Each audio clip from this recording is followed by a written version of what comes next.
eso acaba. La coyuntura nos insiste, nos impone temas políticos y económicos, pero hay temas urgentes y muy preocupantes que van a condicionar nuestra vida, la están condicionando desde ya, que tienen que ver con la naturaleza. En este caso, cómo se está produciendo el deshielo en los polos, en la Antártida en particular. Hay noticias alarmantes en ese campo y vamos a intentar entender qué está pasando y cómo nos impacta en una conversación con Hernán Sala, que es biólogo especialista en glaciares, ¿sí? Esto es así. Hernán ha estado 18 veces ya en la Antártida Argentina y además ocupa una posición de investigador del Instituto Antártico Argentino de la Dirección Nacional del Antártico de la Cancillería. Muchísimas gracias, Hernán, por estar aquí. No, gracias por invitarme. Bueno, hubo noticias desde fines de enero hasta ahora en relación a hielos en la Antártida. Uno de ellos indicaba, una de las informaciones indicaba que hay un rompimiento en icebergs, en pedazos gigantes de hielo, y esto produce una serie de efectos. Contanos un poco de qué se trata. Sí, bueno, normalmente los glaciares antárticos producen desprendimientos grandes de hielo. Lo que es novedoso es que es la frecuencia con que ocurren estos desprendimientos. Y el tipo de desprendimientos. Antes normalmente eran desprendimientos de un único témpano muy grande y ahora generalmente son superficies muy grandes pero que se desprenden en forma de pequeños témpanos, lo cual indica que es una dinámica distinta. ¿Y esa dinámica por qué es más preocupante que el pedazo de témpano gigante? Porque se suele considerar que esos desprendimientos ocasionales de un único o pocos témpanos muy grandes forma parte del ciclo natural. Y en este caso estos desprendimientos se consideran catastróficos en el sentido que no son parte de la variabilidad natural, por lo menos de los últimos 10.000 años. Claro. Es decir, tendría que ver con el cambio climático, la acción del hombre en la naturaleza. Exacto. Ahí también un poco tengo que tener en cuenta a mis colegas geólogos que tal vez son un poco a veces más escépticos del cambio climático porque ellos están acostumbrados a estudiar estos fenómenos en una escala temporal mucho más extensa. Entonces ellos a veces tienen sus resguardos, pero en general los que nos dedicamos al estudio del clima y de la glaciología desde el punto de vista climático, estamos mucho más convencidos de que esto está relacionado con efectos antrópicos, es decir, efectos producidos por los seres humanos. Qué interesante la observación que haces, porque en esta conversación pública sobre la naturaleza, el modo en que los procesos de producción del hombre la están afectando, hay algunos escépticos, pero en la comunidad científica tiende a rechazar la palabra de los escépticos respecto del cambio climático. Sin embargo, vos lo que aquí señalás es que los geólogos tienen algunas cosas que decir sobre eso. Sí. Justamente porque ellos utilizan a veces otra escala de análisis mucho más extensa, miden el tiempo en millones de años, y los que estudiamos desde la perspectiva climática trabajamos con lapsos menores y encontramos que hay evidencias bien fundamentadas de que esto tiene que ver con el incremento de gases de efecto invernadero, que eso es una realidad, eso no lo puede negar nadie. Sí, eso es evidente. Eso es evidente. Pero a lo que voy un poco es que no está mal siempre dejar un pequeño espacio para una opinión que pueda ser distinta, porque es ciencia. Se viene de la comunidad científica. Sí. De todos modos, los que provienen de la meteorología y de la climatología entienden que esto sí es una cuestión netamente reforzada por las actividades humanas. O sea, es un cambio que ocurre o que ocurriría naturalmente, pero que se ve reforzado debido a las prácticas de los seres humanos. Otra noticia que también inquietó en este universo del cambio, de los efectos en la naturaleza del cambio climático, es la comprobación por parte de la NASA de la existencia de una especie de agujero extremadamente extenso de 14 kilómetros cuadrados, si mal no recuerdo, debajo de un glaciar muy conocido de la Antártida. y de la comprobación de la velocidad del deshielo de los glaciares. ¿Cómo es esto, Hernán? Bien, la velocidad con que se desplazan los glaciares en los últimos 20 años se incrementó mucho. Incluso en algunos glaciares hasta se duplicó, se triplicó o incluso más. Entonces, es evidente, es una realidad que los glaciares aceleran su velocidad de desplazamiento y eso significa que liberan más hielo hacia el mar. Y esto contribuye a elevar el nivel del mar. Bien. Después hay otras cuestiones que son por ahí un poco más técnicas, que tienen que ver que, por ejemplo, muchos glaciares antárticos se continúan sobre el océano en forma de barreras de hielo, que son superficies muy extensas, pueden tener varios miles de kilómetros cuadrados, y que en principio el hecho de que una barrera colapse no le agrega más masa al océano porque ya estaba flotando en el océano. Claro. Entonces, no hay una relación instantánea o inmediata entre el rompimiento, el desprendimiento de esa placa de hielo respecto del continente, digamos. Exacto, claro. Pero normalmente esa barrera de hielo lo que hace es contener al hielo que está apoyado sobre el continente. Claro. Entonces ahora ese hielo se empieza a mover más rápido y ese sí contribuye a elevar el nivel de los océanos. Pero por una cuestión de volumen o por una cuestión de que cuando ese hielo entra en contacto con aguas más calientes se derrite. No, es porque las barreras funcionan como si fueran un dique que contiene el hielo que está apoyado sobre el continente. Entonces, al no estar ese dique, el hielo se desplaza más rápido. Sí, se desplaza hacia el océano y el aumento del océano se da por una cuestión de un volumen que entra y lo sube, sino del derretimiento de ese volumen. De las dos cosas. De las dos cosas. De las dos cosas, sí.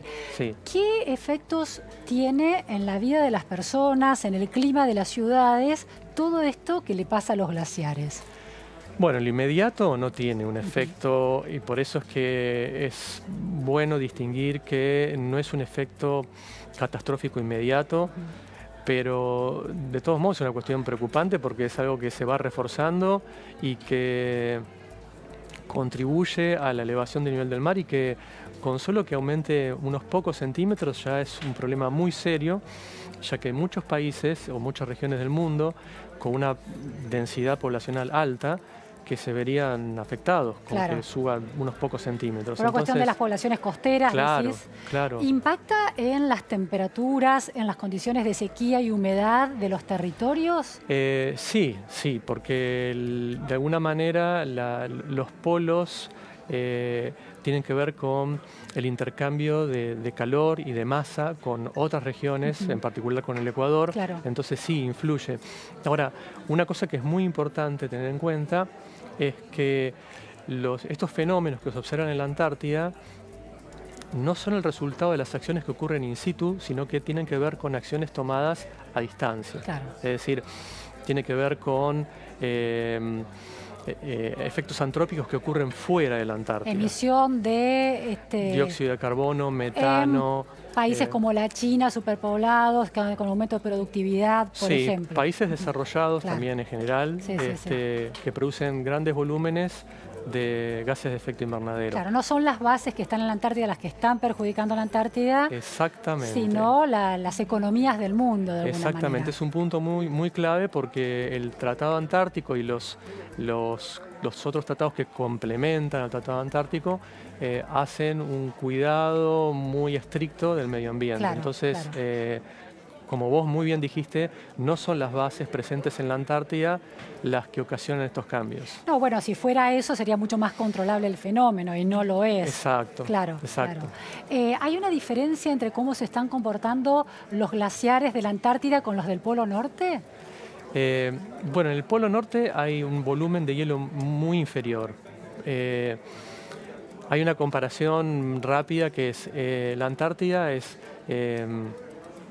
un conjunto de grandes glaciares rodeado por un océano y en el Ártico es un océano rodeado por tierras que contienen glaciares. Entiendo. Es interesante. Entonces, el volumen de hielo glaciario en la Antártida es muy superior, muchas veces superior a lo que hay en el Ártico. ¿Hay proyecciones, Hernán, de en cuánto tiempo podría desaparecer la Antártida? No. Lo que puede llegar a ocurrir en el orden de algunos siglos es que se produzca el derretimiento de uno de los dos mantos. Generalmente la Antártida se divide en dos mantos occidental y oriental. El manto occidental es el que está en el hemisferio occidental y ese, en cierto modo, es el que corre más riesgo de colapsar y desprender un volumen muy importante de hielo.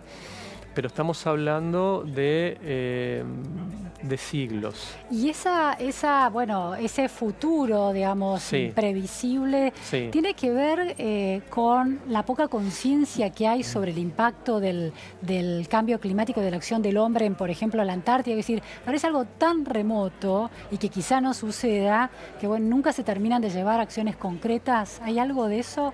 Y sí, lo que pasa es que la Antártida de alguna manera atrae la atención de todas las personas en el mundo, entonces los medios y la opinión pública está muy pendiente de lo que sucede en la Antártida, pero hay efectos del cambio climático repartidos por todo el mundo. Claro. Y entonces a lo que voy es que no es que tengamos que mirar la Antártida únicamente para darnos cuenta de lo que está pasando con el medio ambiente en general de nuestro planeta, sino que hay muchos lugares que están teniendo problemas de agua.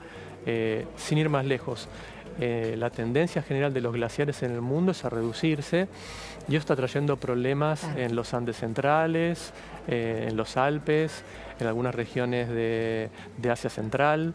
¿Y eso cómo se conecta? ¿Cómo se conecta la reducción de glaciares con el Asia Central?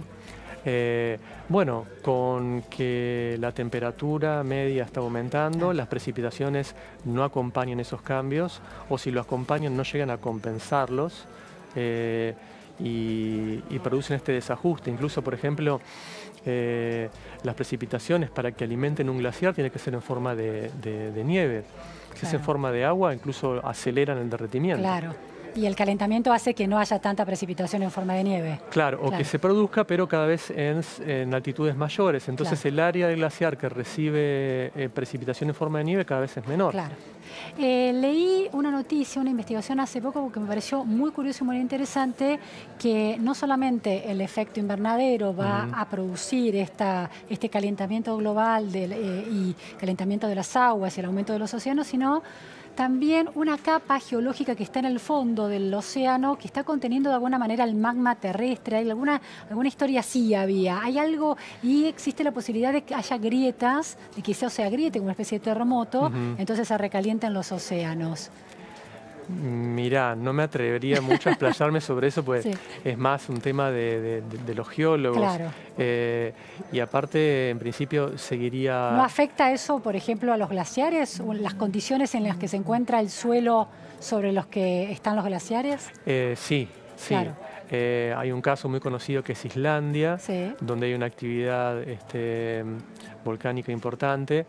Y en ese caso es un lugar muy particular donde por flujo geotérmico, por calor que proviene de la corteza, eso favorece en algunos momentos un derretimiento súbito de los glaciares. Pero es un lugar muy puntual.